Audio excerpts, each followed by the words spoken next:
Welcome back to HashrateUp, another session in beautiful Zambia. Right now with me is Sid Parmar, right, CEO of Quantum Hash in Zambia. Sid, tell folks about Quantum Hash. What is it that you guys do besides put up great events? Thank you for that. So Quantum Hash Ventures were founded in 2023 with the vision of doing Bitcoin mining on stranded imaging. Very similar model to what Gridless is doing, and hence we are utilizing their energy model to put up sites all across Zambia. And yeah, so that's where we've been. Currently at operational capacity of just under 600 kilowatts, and we're steadily growing. Nice. And what is would you say, the main hindrance to growth? What's the main hindrance to making sure that you get a lot of off-grid sites going? The main hindrance is obviously the sites itself. Looking for the sites, and then once you find the site, for example, most of the sites in Zambia are government-owned or like quasi-government owned. So, for example, one of the sites that we have signed up now, which is called Kasanjiku, which is in northwestern province in Zambia, belongs to a organization called the Rural Electrification Authority of Zambia. Okay. So RIA. Yeah. And RIA, because of its governmental kind of backing, and it's who it answers to, they have a very long, stringent due diligence process. Then on top of that, we have a lot of bureaucracy and red tape, which makes going to a site like that or even putting foot on that site a long and arduous journey. And for us at Quantum Hash, it's taken us close to about 18 to 20 months, I would say. Wow. Yeah. And that's 18 or 20 months of constant calling, talking to them and telling them, hey, what's going on? Like, where are we today? In the beginning, it accelerated really fast. And we thought we would be on, boots on the ground within 6 months after our initial conversation. But alas, 18 months later, we're still not boots on the ground. I mean, we're going to a site tomorrow, Zengamina, taking a private plane to go. I understand it's a 2.5-hour flight, so it's very remote. But it's going to be a great example of why Bitcoin mining succeeds in these remote locations and how it works. So tell me, why was that site possible? What's different there that enables us to have some Bitcoin mining on the ground at that site? So that site belongs to a company called Zengamina Hydropower. And Zengamina Hydropower is an independent power producer.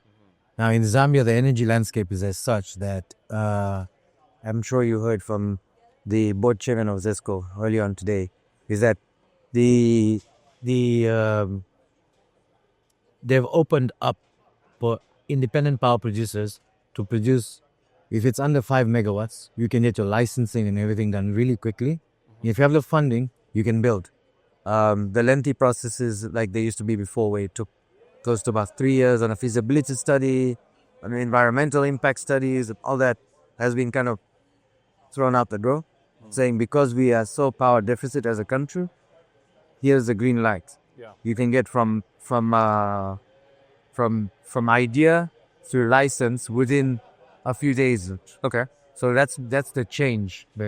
And independent power producers now have a better ROI. Yeah. Right, because of this. But we can monetize it. So that means if you find private power, it's a lot easier. I think that's a common thing.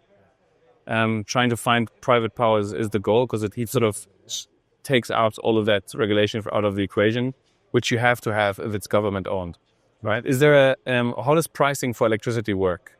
Can you then negotiate the price with the hydroelectric operator directly, one-to-one? Is the government somehow involved versus public sites? How does that work? So the IPP has a liberty to charge what they want. And then it has a set price that if it's selling back to the grid, they pay that amount, right? For us, for example, Zengamina, now Quantum, it's a Quantum or a gridless / Quantum site now, because we've taken up third of a rack space there. And for us, that's a big advantage, because now we don't need to rely on all the, other power generation facilities or the government right now. For the longest time, Quantum was generating on grid. Yeah. Because we had subsidized electricity at locations that we were operating from. Yeah. But when that ended, we were stranded. Okay, we were stranded. Yeah, right. And that made us pivot.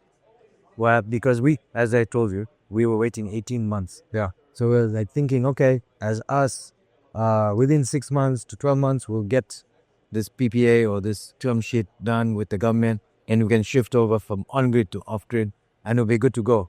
But that didn't happen, and then we shut off because it was just too expensive to maintain. When that happened, that's when we also, it's a learning lesson. We realized that, hey, with the government or with IPPs, this, to answer your question, the price is either a per cent per kilowatt hour or a revenue share. Okay. So with the government right now, we've come up with a price model, which doesn't protect us in a bear market or when it's down. Yeah. Right? It doesn't protect us because This is actually good point for me to hint at the episode I've done on mining on solar, because I explain a little bit the details on how economics work if you have a revenue share versus a fixed price of energy. But yeah, just for the viewers to have a look at that and they stumble across the question marks of, why am I not protected in the bear market? Like those kind of concepts are not easy to grasp. For us they are, but like, okay, cool. Yeah.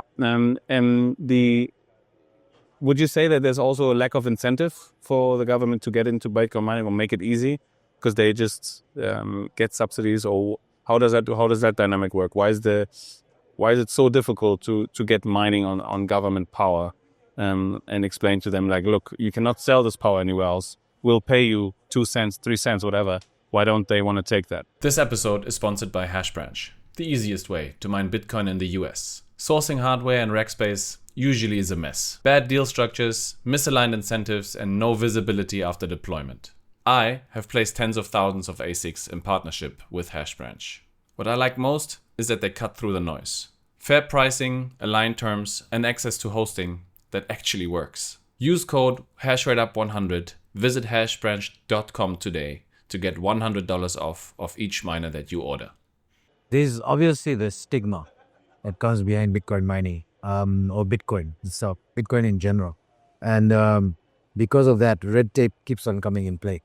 And it's all about, obviously, orange pilling them. Yeah. Essentially. So That takes a lot of convincing, a lot of back and forth, a lot of closed door meetings, open door forums, whatever it takes. But noise needs to be made, obviously. Yeah. And by making that noise, and with signing with RIA right now as Quantum, it's a monumental thing because it's a change. Yeah. It's a change in their thought process, a change in their dynamic. They know what we're doing, we know what they're doing, and we're not hiding that we're doing data center. Yeah. So it's a monumental thing for Zambia, in general. And I think with that, once that is unlocked and that's in process and people are seeing it, then other sites are going to follow very, very easily with the government side of these. No, we had the chance to ask the chairman a couple of questions earlier, and it's just very clear that there's it's a monopoly. There's no incentive to improve their quality of service, e.g., lower the cost of power. No. Right. The more power they produce, the more power they would be able to sell. The easier it would be for them to lower the cost per unit. But there's no competition. Right? There's no second option. No. And thus there's no drive for improvement, which is something that you see almost in, I don't know, one African nation where that is not the case, right? All of them. Yeah. All right, Sid, that's been great. Talk to me about the event. We're at ABMS number 3. Number 3. Number 3. The first one was in Kenya. Yeah. Gridless was the host. The second one was in Ethiopia. QRB was the host. This time it's you. I hope maybe next year I can make a plea for South Africa. Yeah. Once I get mining, and then we can host it on a wine farm. But tell me, the event, how did it go? Was it? It's a struggle to organize these kind of things. I know that. The event, I think, is going very well. For the most part, there are a couple of hitches here and there, but I'm learning. It's my first international event that I put up, that we put up, and the things, it's gone smoothly for the most part. Yeah. The turnout is actually better than I expected. Yeah. In relation to the previous years, we've had a lot more. And the good thing is that we've got people from different parts of or different industries. Yeah.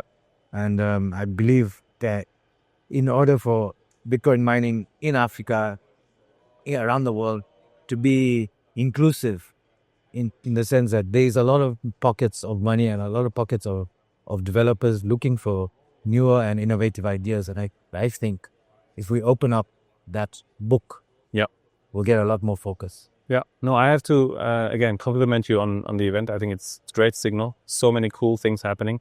So many great talks. We get quite deep into the technical bits. Yeah. And you look at around the roof and suddenly realize, what's happening? But we just had a great repair session where we looked at, how board repair works. And that's been super, super fantastic. You talked about, how miners make money and the economics of things. Fantastic. So, yeah. I want to thank you. Do you have anything else to add? Anything that No, I just I want you to get into mining as soon as possible. Yeah. I know you're selling machines, but you're not mining. Well, some say I do. Some say I don't. Okay. No, but you need to get your hash rate up. Yeah, hash rate needs to always go up. Good things happen when hash rate goes up. There you go. Good things happen. It's been a pleasure. Thank you so much. Guys, contact QRB Labs. Not QRB Labs. Contact Gamma if you want to know more about Quantum. Quantum Hash, QRB Labs, all of these names get me all confused. Yes, and I'm a vice chair of Gamma right now. There you go. For now. No. For how long? I've been since ABC. Okay, but how long are you going to be? Until they kick me out.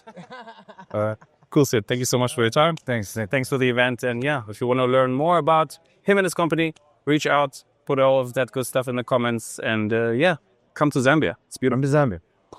HashrateUp. Hardware sales, advisory, hosting, and site brokerage. Find new and used ASIC deals through the website and the Telegram channel below. Make smarter decisions with HashrateUp.